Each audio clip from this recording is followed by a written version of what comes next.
2021 ku jegi amul woon coalition boo xam ne comme nu ko Gambien si expecté woon comme gisee woon ko 2016 gis ne exemple lu mu dee 5 ba si 7 wala 8 parties daje nañ booloo def coalition amutoon waaye biñ tàmbalee siwal results yi gis nañ fa xaw ma coalition lañ koy wax xaw ma alliance ñetti parti wala boobu sax yow amaguloo parti ñetti candidates yu dajee ci benn kër di contest li nga xam ne mooy election results yi muy yow Mama Kandeh and leader of UDP Ousainou Darboe ngeen contest results later yow nga ñëw accept results wala nga defaat another announcement xëy na di nga ci indi leeral force results yéen bi ngeen ko doon contest ci yow as a candidate then yow foo ko tegoon ba tax nga génnoon ànd ak ñooñu def that press conference. Okay.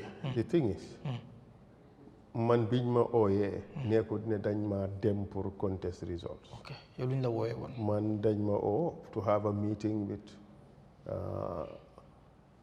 Ousainou Darboe kooku suñ kilifa la and we have to recognize that, we have to respect his status. So madam uyu ji ko because at the time he was sick. So okay dem naa fa ñu discuss affaire yi man I agreed ne the results are not correct. That's my belief and bépp bés ni ki tey gëm naa loolu. What announcement bi nga def after.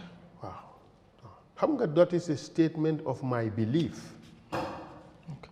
All right te du man rek ñun ñetti parti ñoo fa daje state ne ñun we believe ne these results are wrong and we reject them.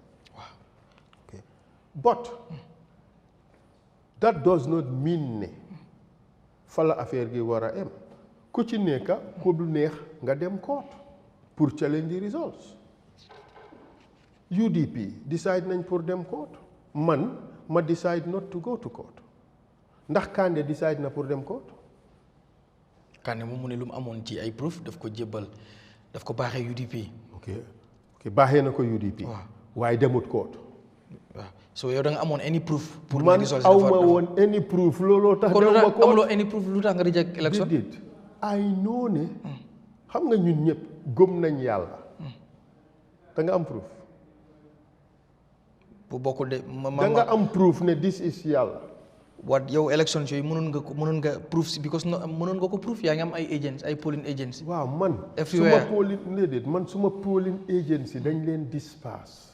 kan moo leen suma polling agency dañ ñëw nax leen ne Essa Faal ñu ngi ko fay $1,500 per polling agent te man maa ngi leen fay $250 out of my own pocket so ñii nag mer xam nga it's a scam it's a game so suma agency 90% bi yëpp dem out of mer so 90% of polling stations awma fa nit fii nag if you cannot protect your vote you lose. how spot counting ñëpp di seetaan spot counting loo xam ne moo fi jëlee nguuru 22 years. I think sometimes dañ dee wax rek lu bari loo xam ne xamuñ ko xam nga bu ma jeexal suma law degree maa ngi binda suma dissertation on the electoral system of the Gambia man suma dissertation bi rather I concluded ne Gambian election cannot be stolen registration bi rek nga mun a sàcca but that is not true. I discover now ne that is not true. mën nañ sàcc élection. waaw ci biir élection. ci biir élection mun nañ koo sàcc. waaw déglu ma. ok ma laaj la leena. non man duma laaj. vote bi ballot bi suux ko génnee téye ko nii kan moo ko moom.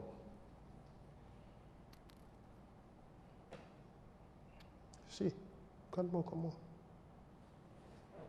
so yow ba pare it's a voting system boo xam ne players yi yëpp mënuñoo gis la faa xew.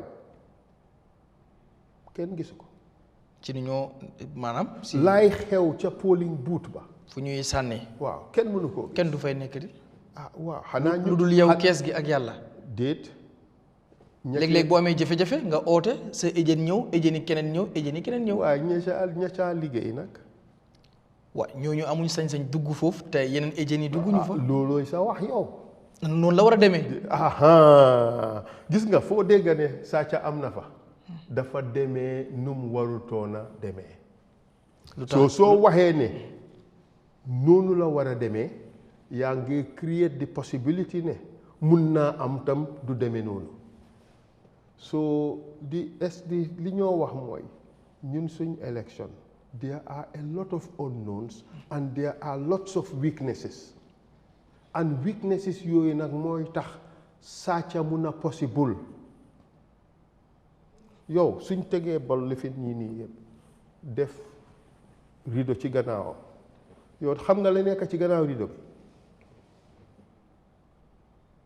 dama laa ask questions rek pour won la ne there are lots of weaknesses si suñ élection man gisuma ñu sàcca élection gisuma fuñ sàccee vote bi gisuma ko waaye gëm naa ne sàcca am na wax ci naka Mr Fall maanaam noo ko yëgee noo toog yëg da nga am loo wartu am nga toog soo loolu tamit xam déglu ma de olof la ñoo wax xam naa ak gëm naa dañ utee ni guddee bëccëg waaw waaye dara dafay gëm boo koy def dafa am luy tax nga gëm waaw dafa am luy tax ma gëm li tax ma gëm mooy the weaknesses in the system ak how it happened ba pare xam nga election sàcca elections dañ war a seet also environment bi ñun Gambia's elections there was open and naked and plain and patent bribery ci election waaw ci naka dëkk bi ñëpp xam nañ ne NPP ñu ngi doon joxe ay mbanda du ñoom rek déedéet waaw ku ko si joxe rek ñoom ñëpp ku ko si joxe rek yow joxewuloo déedéet waaye ñu bari joxe nañ déedéet ku ko si joxe rek ci election period it's bribery loolu rek should nullify the elections moo tax ma ne la Gambia's administrative law dafa advanced su advance on ni kon court cases yi duñ jeex dangaa complain sax it falls on deaf ears so moo wax la ne IEC dañ dee góorgóorlu di def liggéey bu mucc ayib waaye IEC ñoom ñaata la bul fàtte ne election bi IEC ñoo ko organise but the actual election is run by civil servants because IEC dañoo am pour co-opt the civil servants to do the actual election. So there are lots of reasons why problems am si suñ elections. I am not saying ne IEC dañoo ñëw sàcca elections yi su ma waxee loolu it would be foolish and stupid ba pare tam awma any proof of that so loolu xel daju ko sax pour ma war a toog di ko wax but li ma bëgg a wone mooy the system is so weak ba nga xam ne it is liable, it is possible for massive fraud to happen in our elections. Xam nga ñun luñ war a def gis nga comme bu Sénégal bi ñu ngi teg box bi fii ñëpp jàkkaarloo moom télévision yaa ngi jàkkaaroo moom.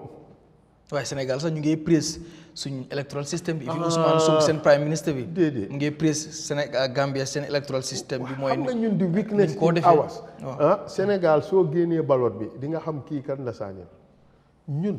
su bolifin bi génnee ci box bi xamuloo kan moo ko moom so auditing it is difficult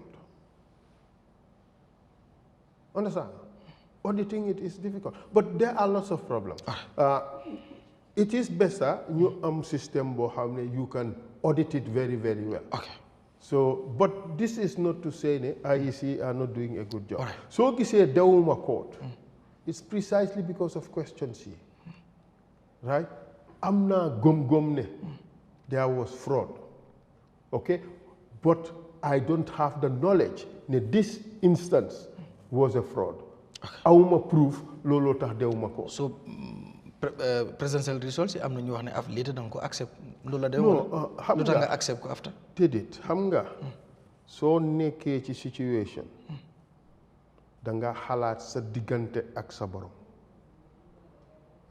danga seet lan mooy the best interest of dëkk bi xam nga man I am a lawyer def naa cases yu bari yoo xam ne they stemmed out of post-election violence def naa the Kenya cases post-election violence I started Bagbo that is also post-election violence understand so East Timor I was deputy general prosecutor there and chief of prosecution it was all post-referendum violence so gis naa elections dispute elections problème yim dee indi man gis naa situation bi tension bi at the time after the 2021 election so man I had to do my civic duty parce que man